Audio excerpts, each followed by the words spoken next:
All right, greetings. Welcome back to Black Bear News. What's up, people? How you doing? Hopefully you can hear me. Hello, hello. Think I'm coming through. But great to see you. Just trying to keep people updated on what is happening. In the crazy, hazy last days of summer. What's up, ring-tailed fox? How you doing? America is following in the France's and Canada's footsteps. Yeah. Well, and this has been actually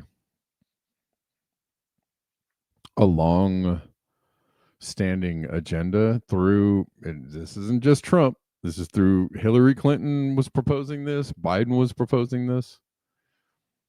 In fact, I think the legislation was introduced in Biden's administration. So it is a bipartisan effort to screw you over.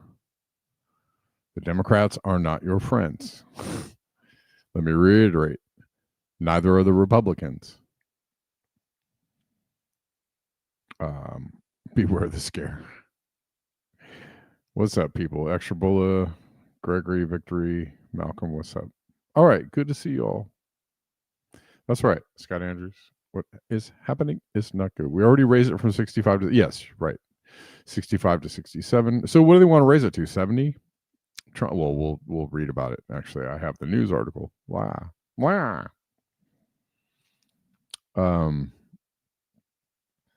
Causing the yellow vest protests. Did they ever put it back, ring-tailed fox? Or is this just been because they have ongoing protests in France? We can't seem to get it together. We just sit around and go like, "Oh man, shucks."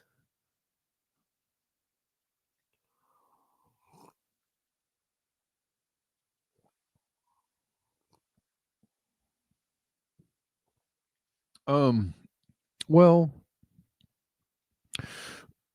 no, Social Security is probably not going to be there. Yeah, I am Gen X, and I will be. I will be of the Social Security age pretty soon. I mean,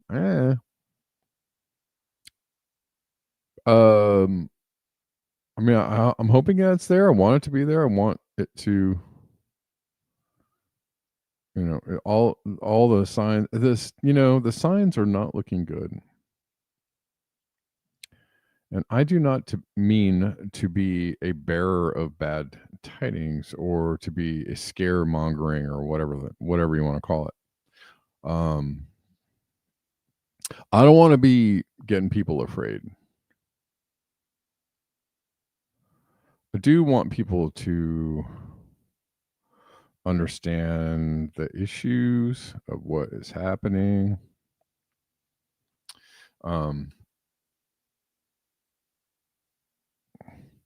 I do. Give me 1 second here.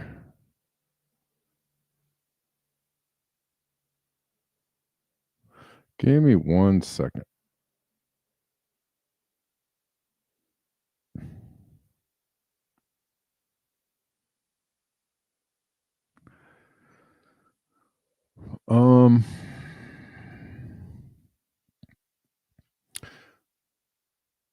It doesn't, the things that are going on right now speak of collapse.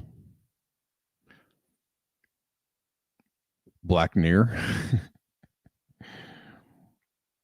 Let's see, extra bullet. I was 17 years old and 11 months when Reagan got the states to up the drinking age to 21. So I'm used to the bait and switch. Yeah. Gen X turned 60 this year. Black Bear bad tidings. Yeah, I'll be 58 this year. In a couple of weeks, actually.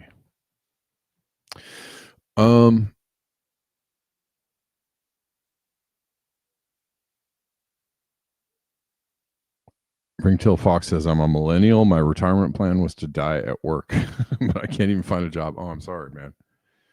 Sorry. Yeah. It's rough out there, yo. It's tough out there. It's rough and it's tough. Yeah, everything that's going on is speaking of collapse. And the alarm bells are ringing extremely loudly. Like if you're not paying attention to the alarm bells that are ringing like really loudly in the background,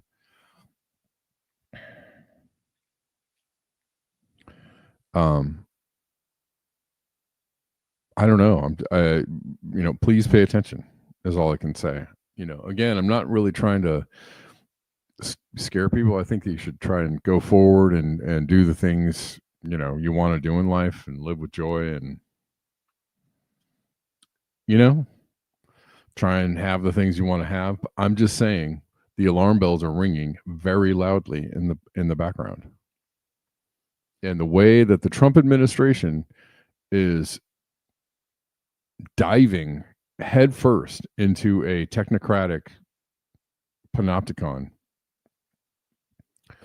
the way that they are obviously exhibiting fascistic impulses and behaviors,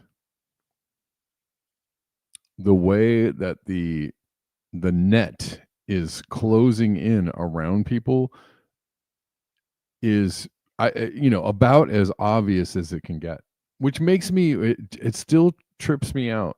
I know that there are people out there that I think I'm just seeing, it's social media, right? Sometimes people just present the very best of themselves, and they present, the most optimistic parts of themselves. And I get that. I mean, I think I do that too on some levels. And I'm positive that all these people I see out there that are just like carry on business as usual, I'm sure that they are having in private different ideas and thoughts and misgivings about. I'm sure that there are, under the surface, I'm sure that they're also thinking things. But it is a really good time. It's a really good time to take notice of the things that are happening in the background and to consider, individually and collectively, what are we going to do about this?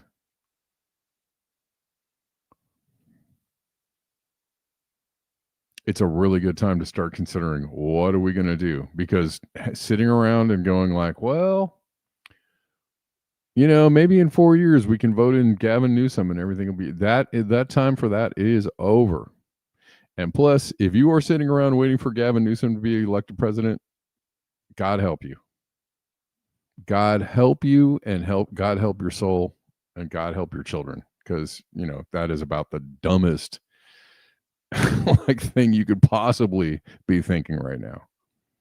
And if I offended you by saying that, I'm sorry.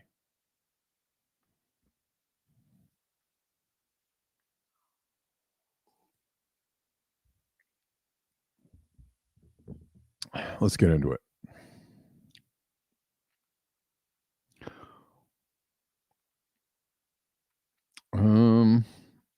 Well, let's start with the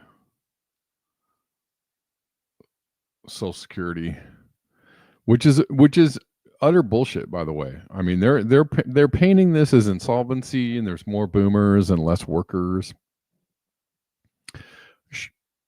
Sure, maybe that's the problem now, but I call bullshit. A lot of people call bullshit. You could have managed this in a different way. Also, you can raise the cap on contributions, and that would immediately fix a lot of the problems. Yeah, man. Yeah, you don't have to send me a notification there, bro. Sorry, I'm talking to my computer. Okay, Brave. Relax, would you? Oh, I want to get rid of this thing. You're in the way. Okay. Trump administration signals Congress will need to consider all options as insolvency looms in 2034. Sorry.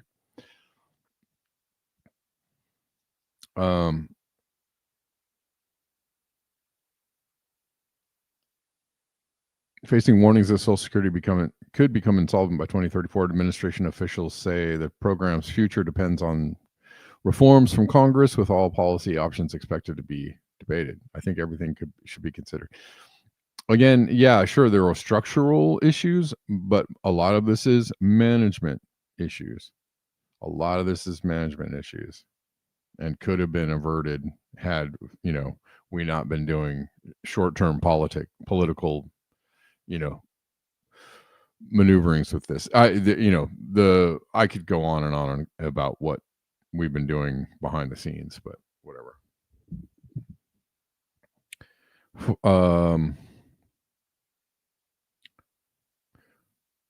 We will always protect Social Security, blah, blah, blah. Really? Social Security is one of the last vestiges of the socialist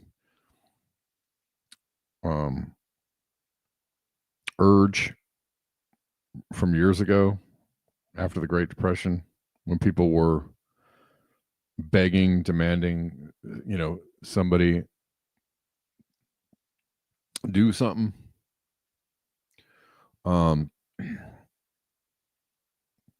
this is the ultimate bait and switch, is that for the last 50 years, there has been a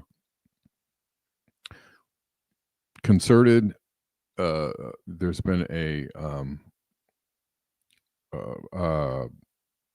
what's the word I'm looking for? Intentional propagandizing of the American people to distrust and dislike socialism and communism, even though the things that they love about this country, the Make America Great stuff that they love from the past, were socialist ideas. So that's an amazing thing that they did, was they got people to hate the things that they actually really loved from the past, the things that were structurally great about America. They got them to hate those things and to start stripping those things away piece by piece, while telling them the other way was good for them. And they've done a wonderful job. And now, not even, now the bait and switch is so deep. Like, Democrats keep saying, well, man, we should give you some of these really good, these good things that you got in the past. And they've been doing this for 30 years. Democrats have been going like, well, these good things that, well, actually, Clinton was on the Reagan train, and he was like, no, socialism is bad, and we should kind of get rid of it. Because everybody, we're taking up the propaganda too. And, now everybody's on board with, destroying our social safety nets. So they actually were like, yeah, let's, more of that. But kind of around the Obama era, in the Great Recession, he when they were supposed to give us health care, and they didn't. They gave us a right-wing healthcare plan. But from Obama through, the Bernie era and the Biden Bernie era, they were back to like, well, yeah, we'll give you socialism again, and that people will love that. And they said it out of their mouths, but their intentions were like, nope, we're going to do exactly the opposite. And that's exactly what they did. That's exactly what they did. They're pathological liars, the Democrats. The Republicans are even worse, pathological freaking liars. And believing them is your own fault. Believing them is your own fault.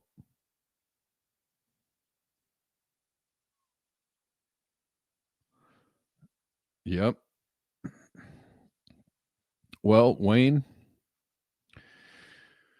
I don't know what to tell you, man, because they're going as quickly as they possibly can. They will take away your Medicare, and they will take away your Social Security as quickly as they frickin' can.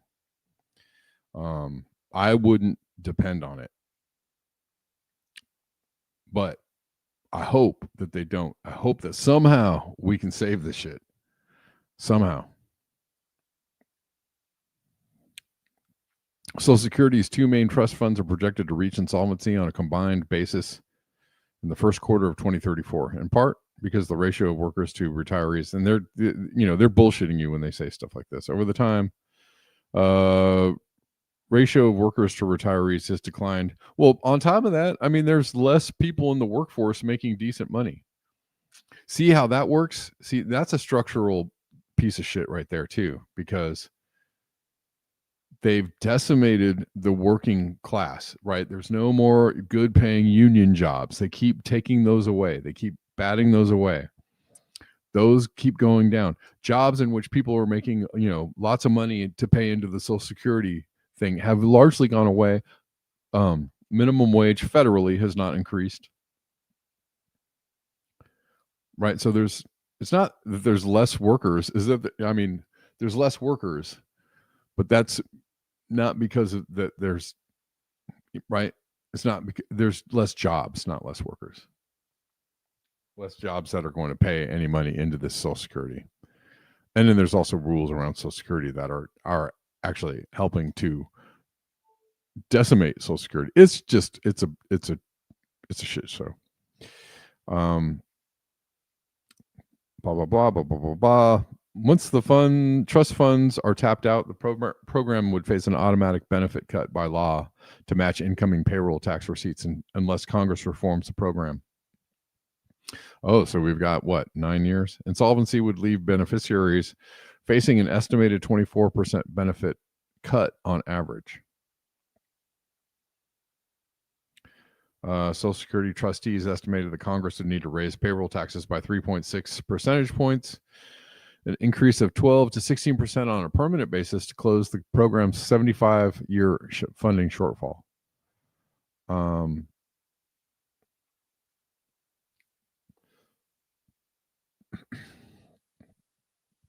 All those things sound like they could be done, but the thing is if the economy completely collapses and the government becomes insolvent, period, I don't know,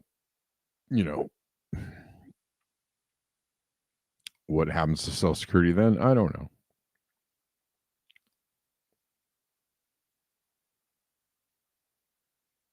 know. Concerns about market volatility and the future of Social Security have surged among Gen X.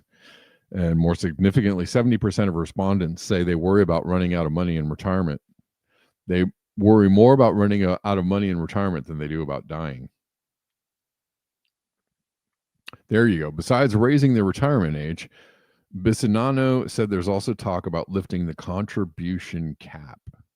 This is what a lot of people are talking about. That number will continue to increase also of where the max is. And there's another thing that people will put in the equation to think about.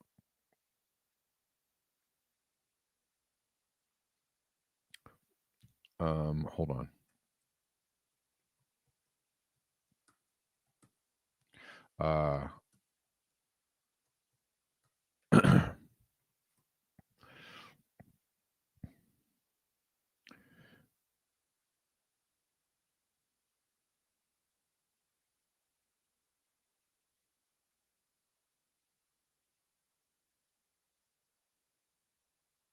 Earnings above 176,000 are not subject to Social Security tax,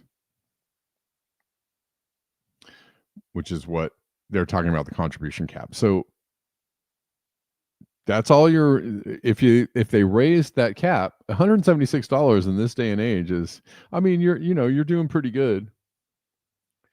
But 100,000 is middle class is like 100,000. In this day and age, 120,000. So 176,000 is not, seems like a lot of money. It's not that much money. So why isn't this cap? It should have been raised a long time ago, but this cap should be raised to what? Millions, right? If you were, subject to paying into it, it would immediately take care of a lot of problems. And this is something that people are talking about, right? Anyways, are they going to do that? We'll see.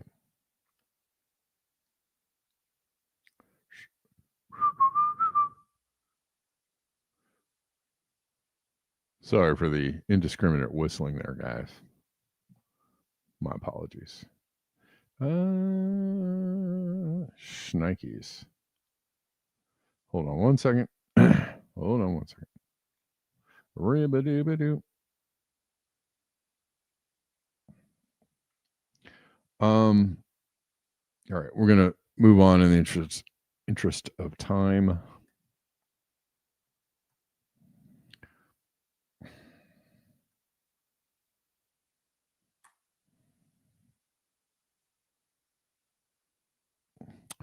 Do do do do do.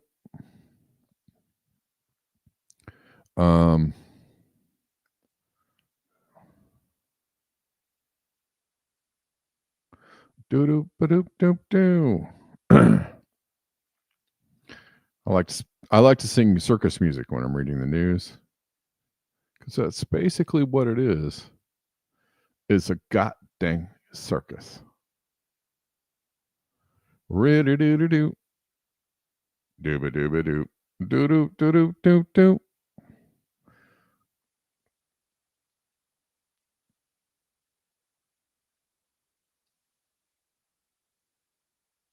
Heat waves in U.S. rivers increasing up to 4 times faster than air heat waves. Yeah, sure. 2034 looking more ominous, with millennials reaching peak spending and many think 2C above baseline. Yeah. 2030 on looks real dicey. I just rewatched Children of Men the other night, which is set in 2027. And nobody's talking about, what happens then. Whether you think it's a huge conspiracy or not, we could push ourselves into a place where the environment is not conducive for, our birth rates have dropped, and, fertility rates have dropped.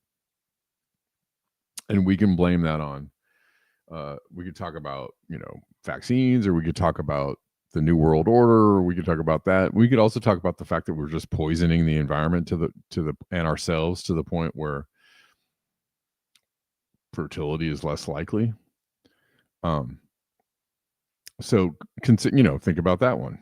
There's another one. There's also climate change, right? There's also destruction of the environment to the point where, food production greatly diminishes or starts diminishing, and we can't feed people. All these things could combine to create a situation where birth rates plummet. And when birth rates plummet, the economy crashes. Because believe it or not, the economy is actually based on people buying things. And rich people can only buy so many things, right? They might have all the money, but they can only buy so many things.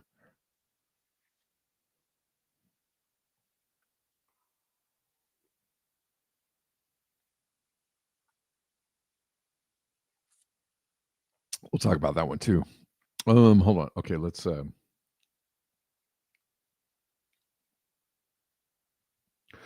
at that for a second.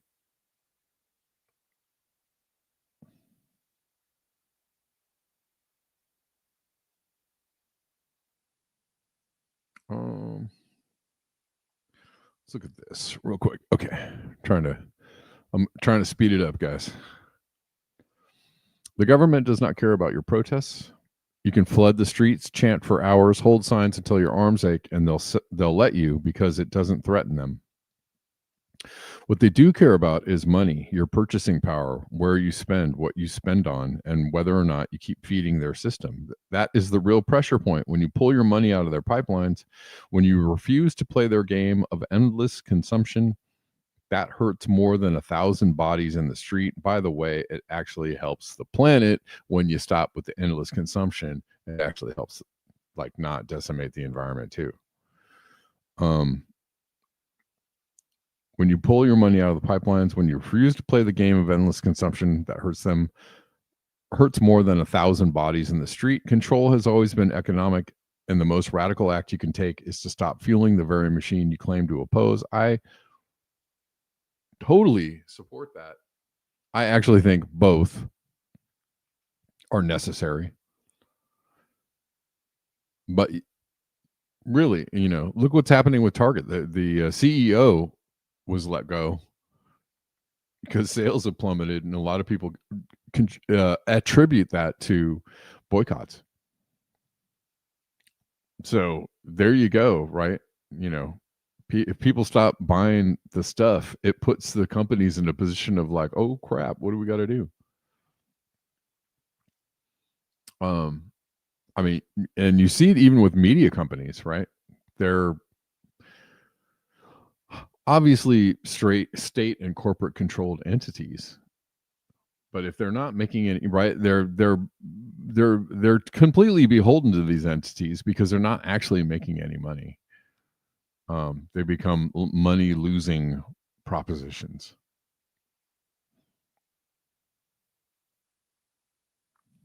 Here's Polly also posts this, which is something to think about. Canceling smartphone data plans would cost them over $1 trillion a year. Also, not buying gasoline, bro. You know what? You want to know the quickest way to collapse shit and really pressure? If you really, really want to pressure, like pretty much every corporation, start with the fossil fuel companies. Like if people just stop buying gas for like a week, if you just had a massive strike for like a week of like not buying fuel, and you say like, hey, we're doing this, this isn't an accident, this isn't like, you know, oopsie and then it'll go back to normal. No, this is intentional and we're gonna keep doing this until you guys stop doing what you're doing. I'm telling you,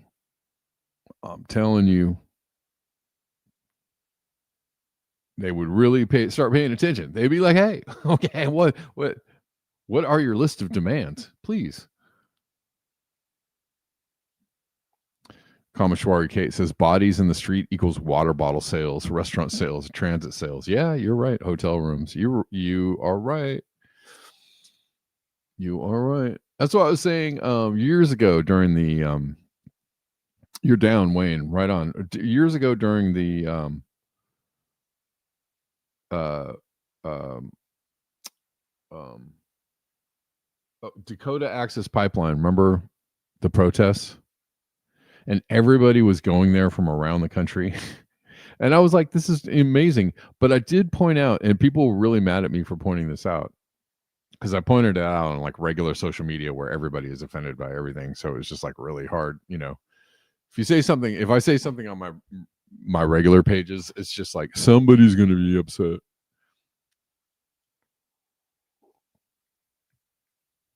I said all this is beautiful that people are going to the, you know, to these protests around the Dakota Access Pipeline, and it is, you know, such an amazing thing. But I was like, but if you really want to stop this, you get the entire city of Houston to stop buying gas for a couple of weeks, and then tell them cut it out. Because I bet you, cash money, that would have more of an impact than a bunch of people going like, stop this pipeline, stop this pipeline. Plus all the gasoline that they bought to go protest the pipeline is kind of, it's funny, isn't it? It's a little bit ironic. Guys, get in the van. We're going to South Dakota. We're going to buy a bunch of food on the way and some gasoline, some more gasoline, some tents and some sleeping bags, and everybody. Yeah, this is great.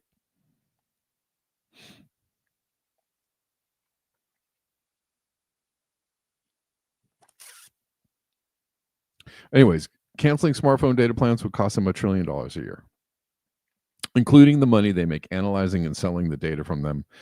It's, you know, yeah.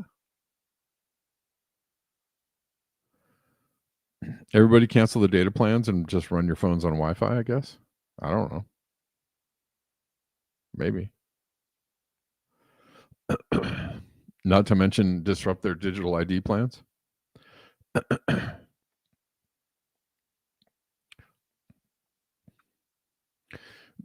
This is an interesting breakdown. I'm jumping now to another subject. This professor is telling you, remember I was talking about, you know, the concept that Israel really wants everybody to come get them so that they can live out their prophecy of the end of the world. This professor breaks down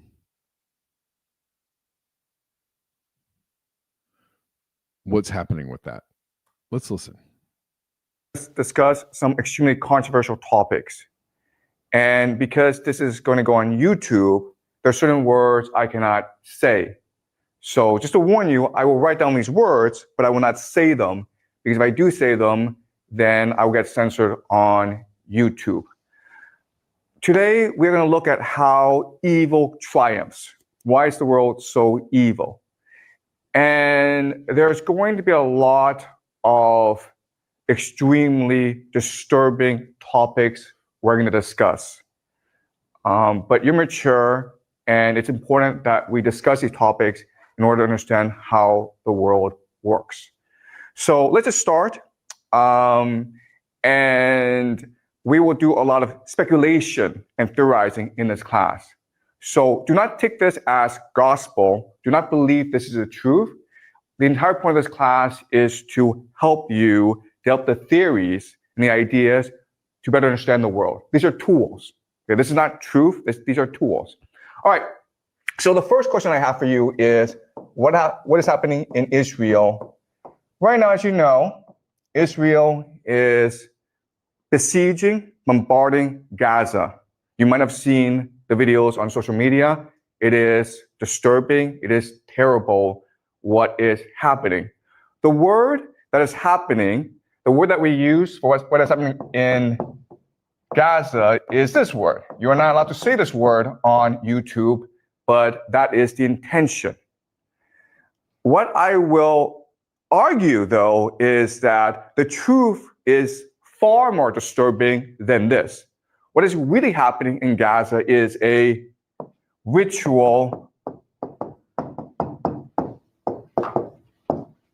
sacrifice. And this happens quite often in human history.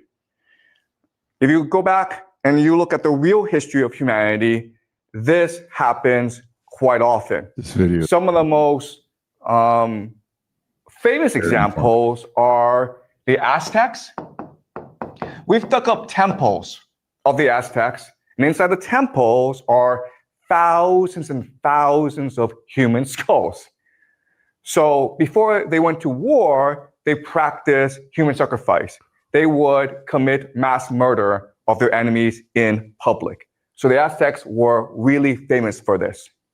The Phoenicians, specifically the Carthaginians, we will discuss them later this semester, but the Phoenicians were also famous for a particular type of sacrifice, which is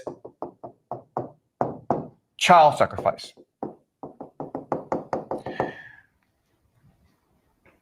The Romans wrote histories insulting the Phoenicians for practicing this sort of sacrifice. But the Romans themselves practiced human sacrifice. What they would do is that after every major war, they would capture all the major leaders, all their enemies, and they would parade their enemies through the streets of Rome. This is something called a triumph. At the end of the triumph, they would gather enemies at the temple of Jupiter. Jupiter is their god. And then they would strangle to death their enemies.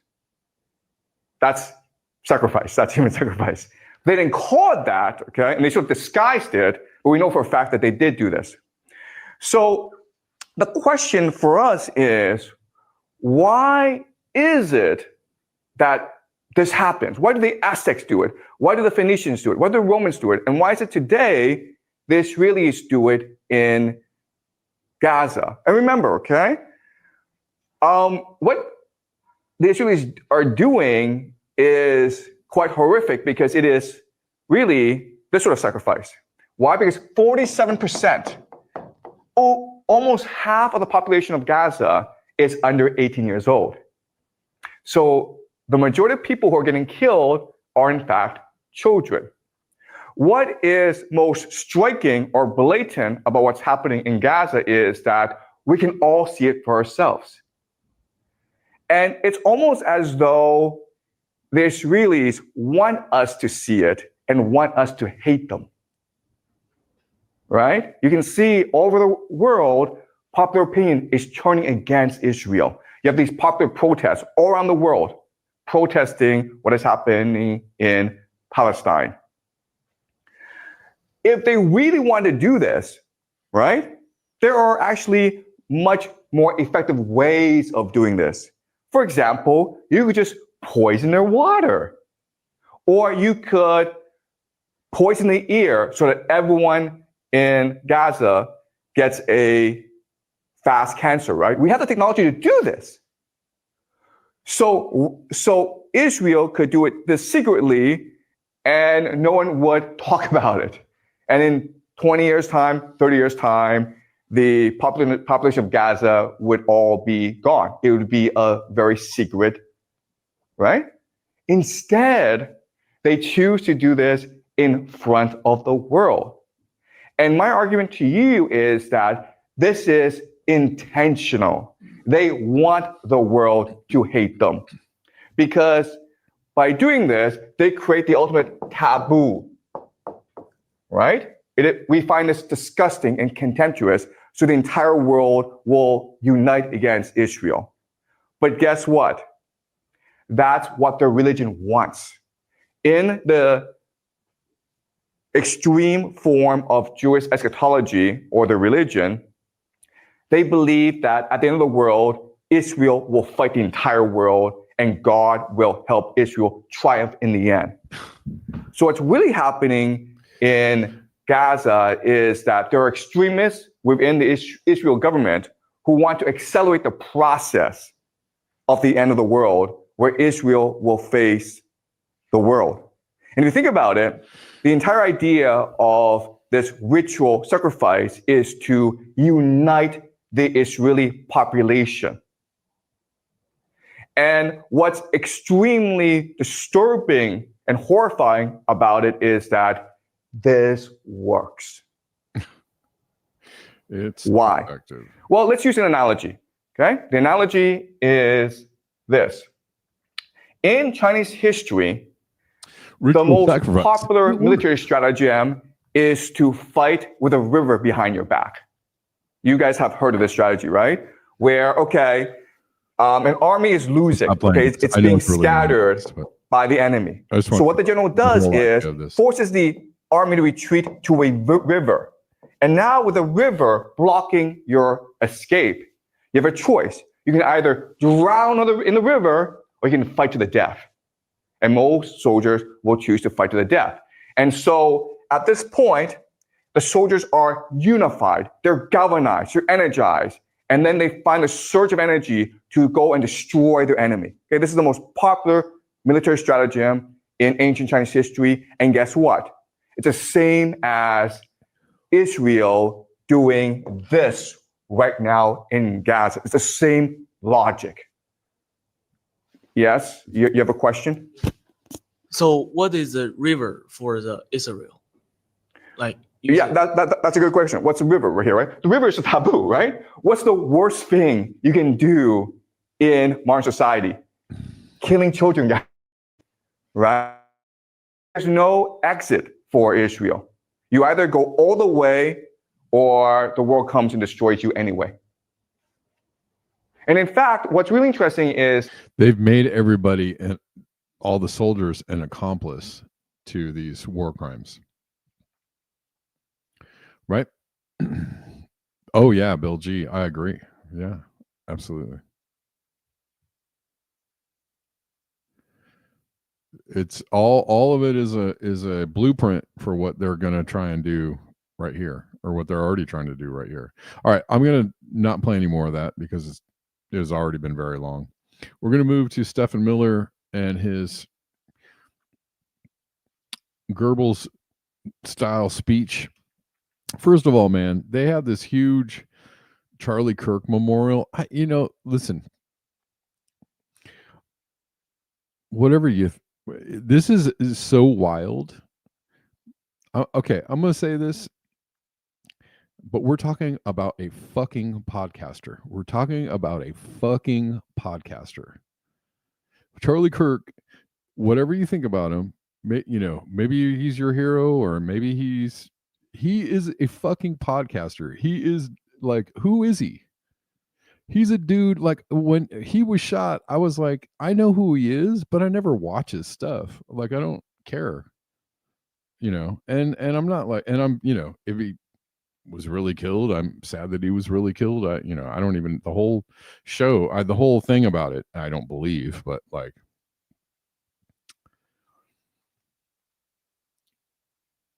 but the way that they're blowing up his, yeah, sure, it's shocking. And again, it was a ritual sacrifice, right? It was a made for television movie, just like, all the other false flags are made for television movies. Was he part of the mainstream media? What mainstream media? Like, that's the thing, is like a lot of people don't even know who he is. He's not even like Tucker Carlson level. Like, he's not even close to Tucker Carlson level fame. Right? It would be like if Tucker Carlson was killed in the same way, I might understand it, just because he's been in people's, everybody knows who Tucker Carlson is. Even then, I would be like, but the fact that Charlie Kirk is like being elevated to this like status is weird to me. It's just weird. He had his own television channel. I mean, but it wasn't, I don't know. Anyways, it's weird to me because he's not a head of state. He's not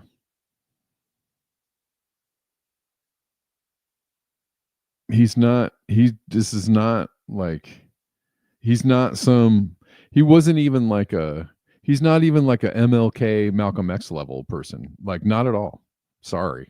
If you thought he was like a, fighter for a cultural, that's what they're trying to bag him as they're trying to tag him as a fighter for a cultural revolution or something. Heck, fucking no way. Like, no way. Sorry, no way. And so the fact that they're elevating this person who was kind of known on the right, I bet you half the right doesn't even know who the fuck Charlie Kirk is. I'll bet you fucking cash money that a lot of people didn't even know who Charlie Kirk was before a week ago. On the right. Charlie Kirk. Oh, I think I know who, just like my level of understanding of who Charlie. Oh, I think I know who that guy is, but I never watch his stuff. It's crazy.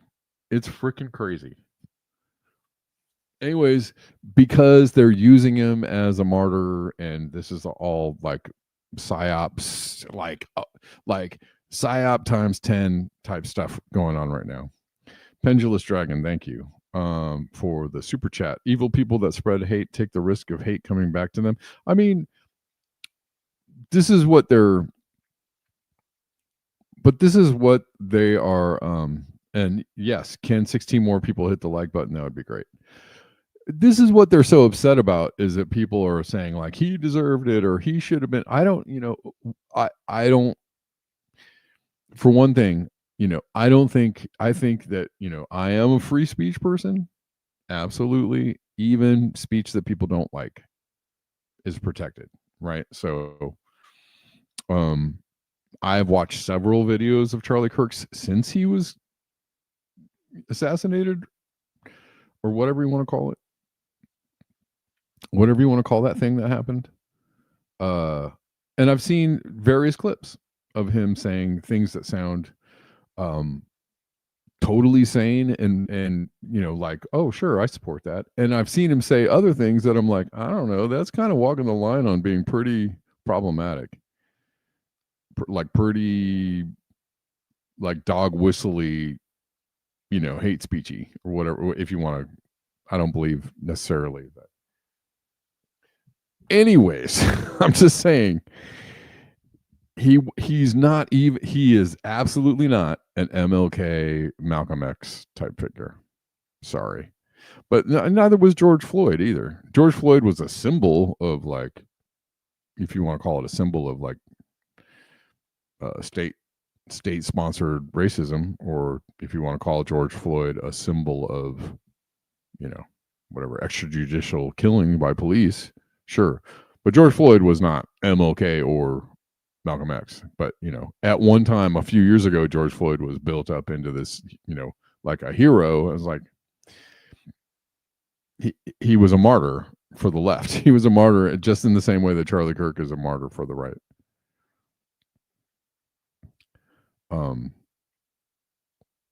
I agree with you. Pendulous, I agree. Hate does spread hate. You're right.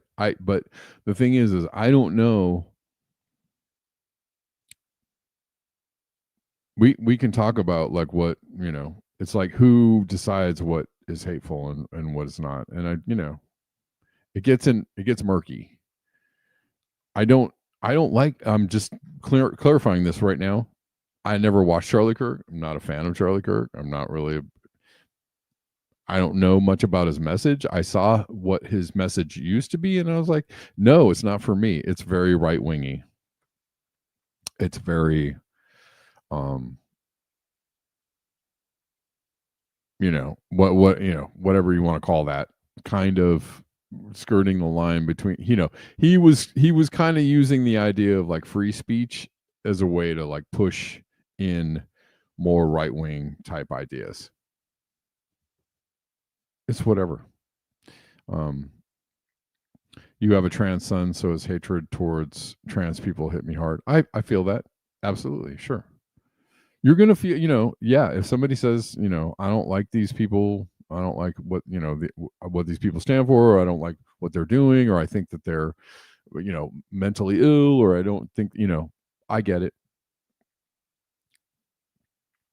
And actually, honestly, like, I don't support, I think free speech is free and we should support free speech. Although I don't support people just going out and attacking people. And I don't support, like if you're being hateful towards people, I don't think that that's very constructive. I don't think that that's, doesn't help our world, right? It doesn't help our society. It doesn't help our community. It doesn't help people feel like included, right?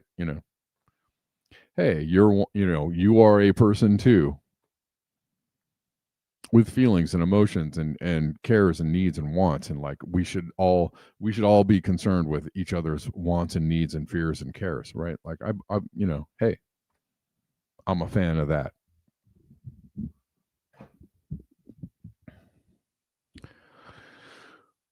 Hey. So this is frightening because they had this whole memorial for Charlie Kirk, and it seems pretty, they're saying like the set looked like something out of V for Vendetta. I'm going to tell you, the set looks a lot like, remember when Biden came out and made that speech about the right? And the set was all red and black and very scary, looked very Pink Floyd, The Wall looking, like red, very red and black. Remember, Biden did do that. Biden came out, made a speech in this very austere, scary kind of setting, and everybody was like, what is this? What is this thing that he's doing? Like, this is definitely like, the messaging here, the symbolism of what that speech was like, what? And it was the right took it as like a confrontational tone from Biden. Well, this is kind of the same thing.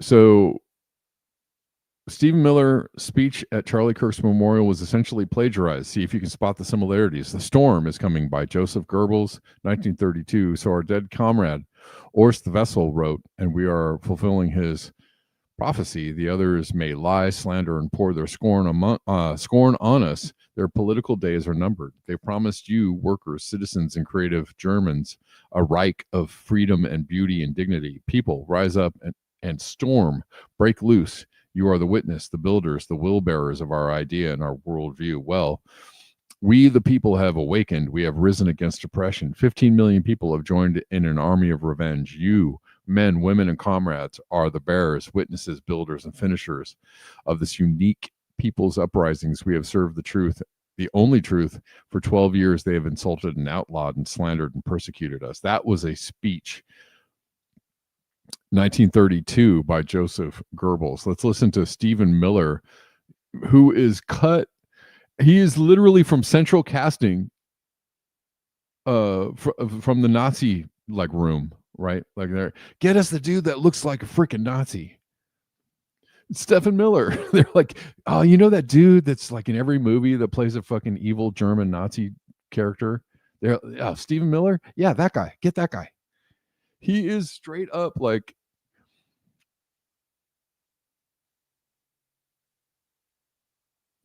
Dollar Tree Colonel Klink. Yeah.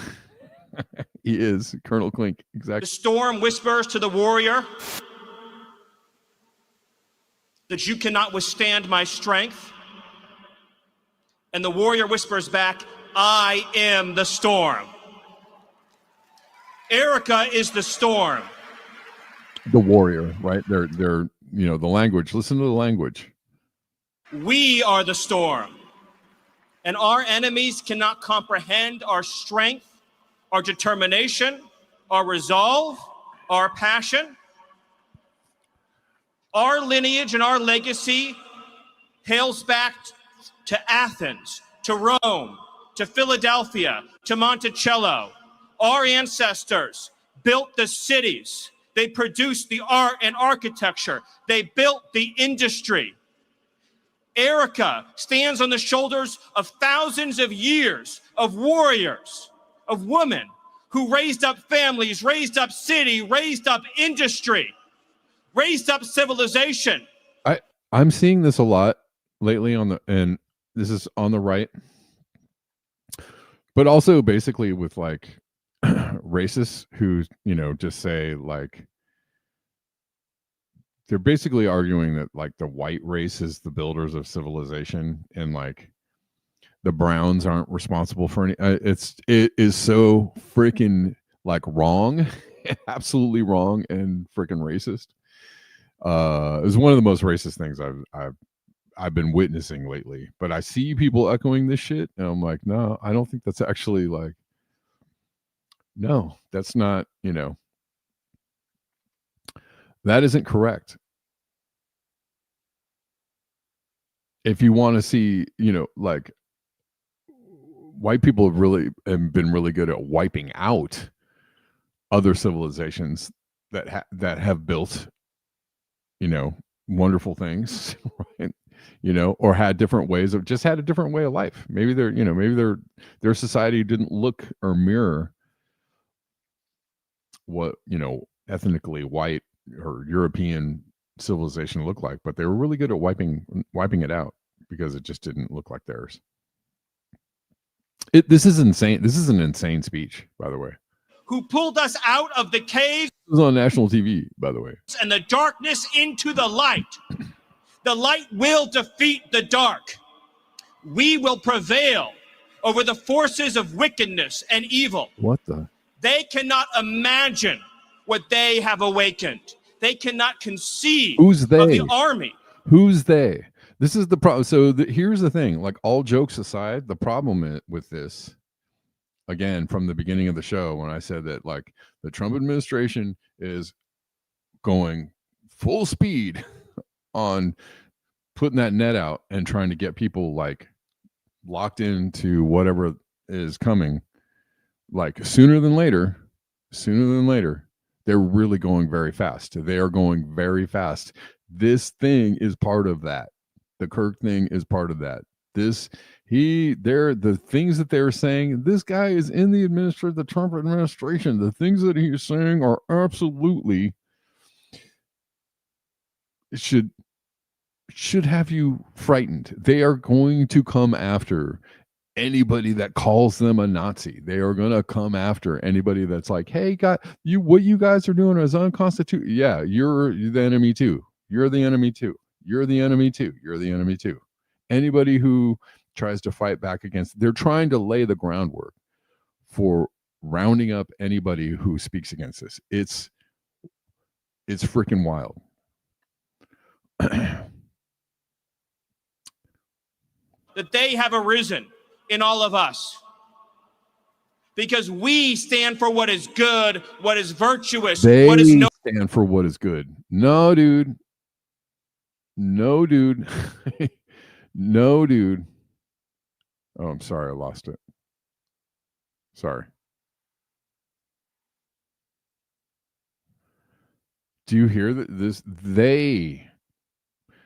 This is the problem with allowing someone to decide what wrong speech is or hate speech is. This is the problem. And I'm sorry the left walked into this. The left just literally walked themselves into this shit by saying, like, those are the bad people. Shut them up. And making it okay for that to happen. Now the right is going, those are the bad people. Guess what?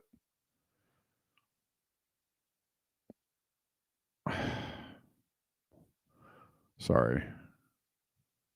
Hold on. I totally lost this, and I'm sorry. It's really frustrating. I'm just playing this. Sorry, guys. Just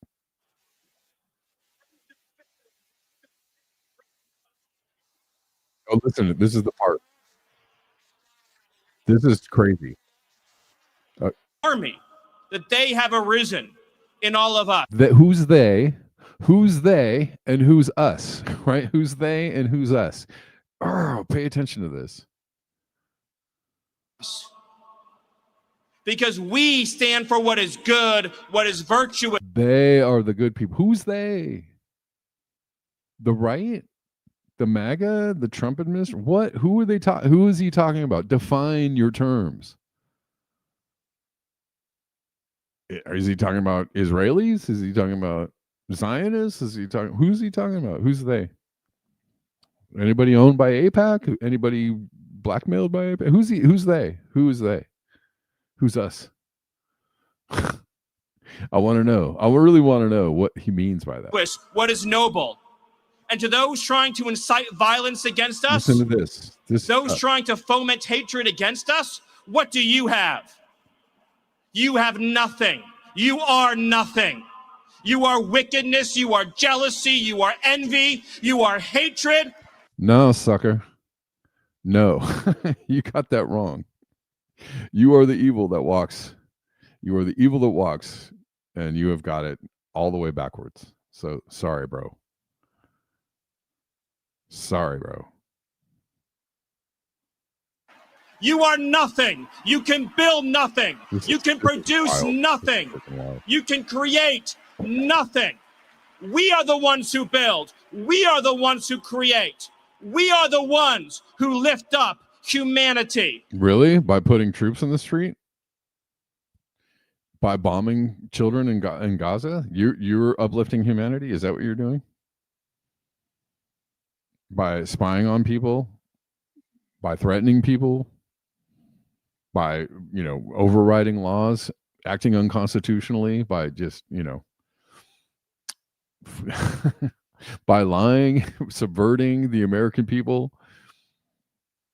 You're lifting up humanity? I don't think so. No. I think you're gaslighting, a lying shitbag. You thought you could kill Charlie Kirk? No, you thought you could kill Charlie Kirk. When you did.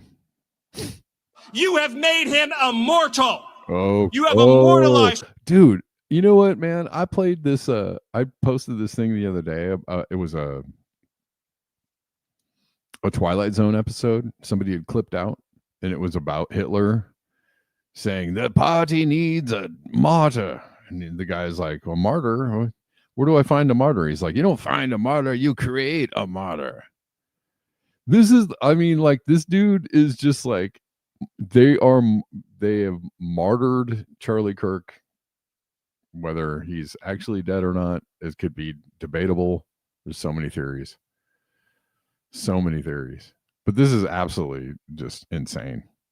But he's imitating this clip from the Twilight Zone episode he's literally like imitating this clip. Charlie Kirk. And now millions will carry on his legacy. Millions. Anyways.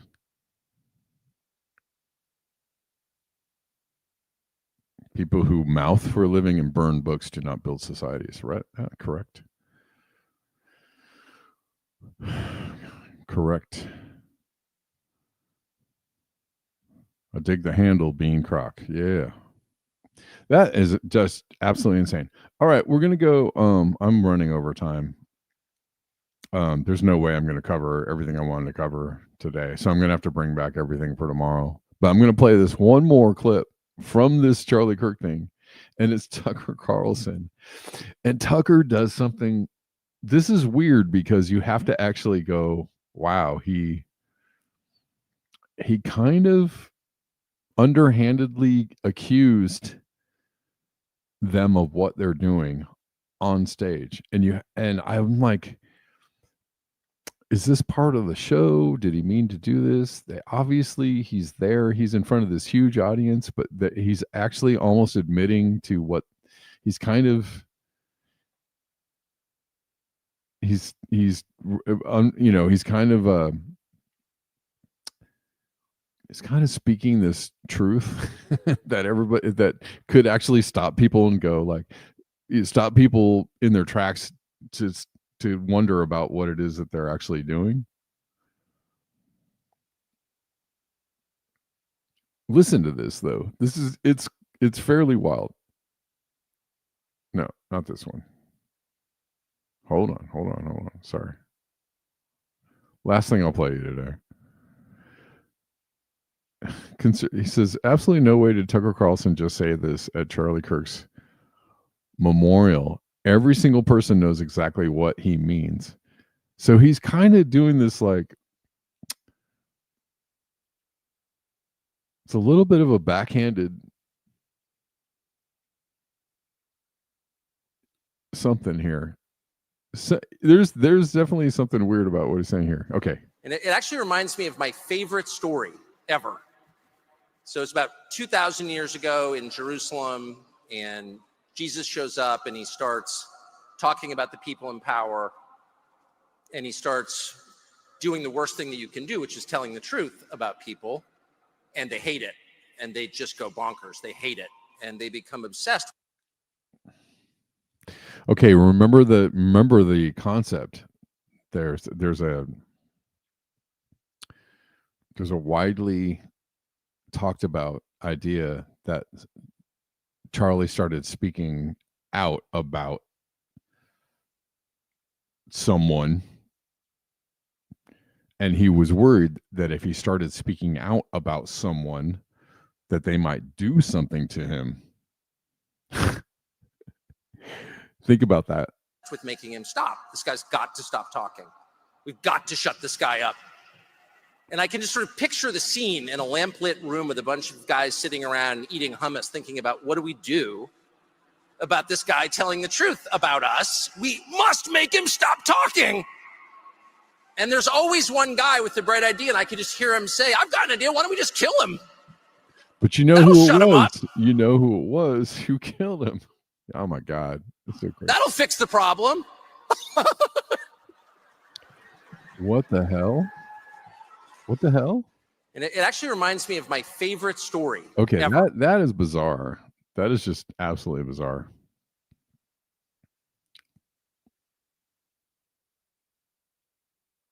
Somebody's like, all right, Tucker.